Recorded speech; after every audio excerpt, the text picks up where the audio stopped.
আচ্ছা, জীবনে কখনো কোনো মৃত ব্যক্তিকে গোসল করিয়েছেন? যদি কখনো সুযোগ হয় তাহলে সেই মৃত ব্যক্তিকে গোসল করাবেন।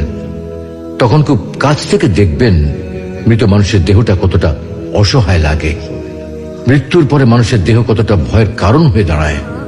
সুযোগ পেলে রাতে লাশটা পাহারা দেবেন, তখন বুঝতে পারবেন প্রিয় মানুষটার লাশ রাতের বেলায় আপনার কাছে কতটা অদ্ভুত লাগে, কতটা ভয়ের কারণ হয়ে ওঠে, কতটা আতঙ্কের কারণ হয়ে যায়।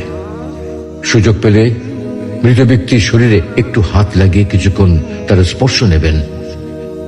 আপনি তখন উপলব্ধির সুযোগ পাবেন এই পৃথিবীতে বিশাল প্রভাব প্রতিপত্তি মৃত্যুর পরে কতটা নির্যাতনের রূপ নেয়। সুযোগ পেলে আপনজনদের লাশ কবরে নামাবেন খুব আগ্রহ নিয়ে। শেষবারের মতো মৃতদেহের মুখটি একবার দেখার চেষ্টা করবেন এবং বারবার উপলব্ধি করার চেষ্টা করবেন এই মৃতদের সাথে অনন্তকালের যাত্রার পথে এটাই আপনার জীবনের শেষ দেখা। সুযোগ পেলে মাঝে মধ্যে কবরস্থানে গিয়ে নীরবে কিছুক্ষণ দাঁড়াবেন।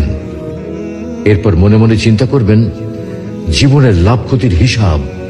এই মৃত মানুষগুলো এই পৃথিবীতে কি করে গেছেন, কাদের রেখে গেছেন। যাদের রেখে গেছেন তারা কি কখনো এই মৃত মানুষগুলোকে স্মরণ করার জন্য কবরস্থানের